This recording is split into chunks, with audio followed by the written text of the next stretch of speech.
Well, of course, there has been a bipartisan reaction, which is sadness and anger at the fact that this is happening again and that so many young children were killed in this mass shooting. But that's where the bipartisanship ends. You're seeing the Democrats, a lot of them calling for action, whether it was on the Senate floor or coming from the president himself in his speech yesterday, saying that he was sick and tired of seeing these mass shootings and that he wanted Congress to act. Some Democrats want to go ahead with several votes. There are actually two bills that are stuck in Congress, two bills that would expand background checks that were passed in the House about a year ago in March 2021, but that were never taken up by the Senate because there simply isn't enough Republican support to have any chance of passing in the Senate. And so some Democrats are now calling on those bills to be put forward in the Senate so that at least, even if it doesn't pass, that these Republican senators are made to go on the record as opposing those background checks just hours after such a horrific event in Texas.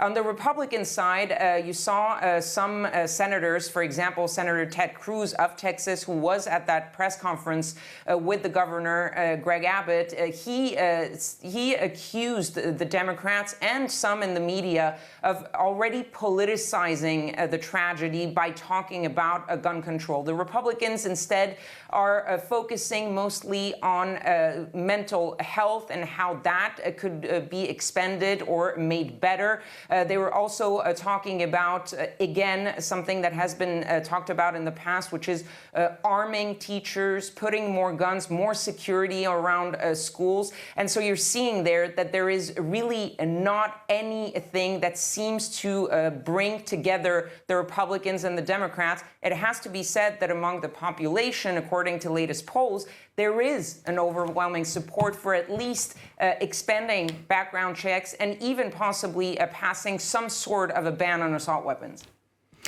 And Ketevan, part of the irony is the fact that the NRA was due to hold its annual convention in Houston, Texas. I gather it's still going to go ahead.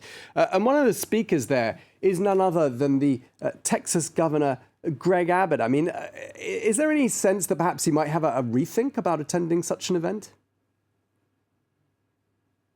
Well, he was actually asked that question during the press conference, and he sort of danced around an answer. He didn't give a yes or no answer. He said that right now he was focused on the minute by minute, the day to day, and that he was focused on what is happening right now. So he didn't really say yes or no, and we will likely see what he decides in the next couple of days, because that convention is happening on Friday. There are two other people that are of note who were supposed to speak at that convention. That's Senator Ted Cruz. We have no information on whether he is confirmed to speak or whether he will decide not to go. There hasn't been a confirmation from his office or from himself. The other main speaker at that event will be former President Donald Trump, and he just confirmed that he would indeed continue and be there and speak at that NRA convention.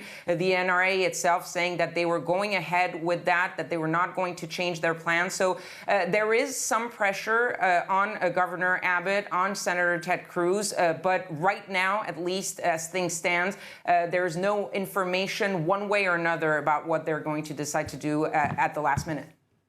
Okay, well, Ketevan, gorgeous.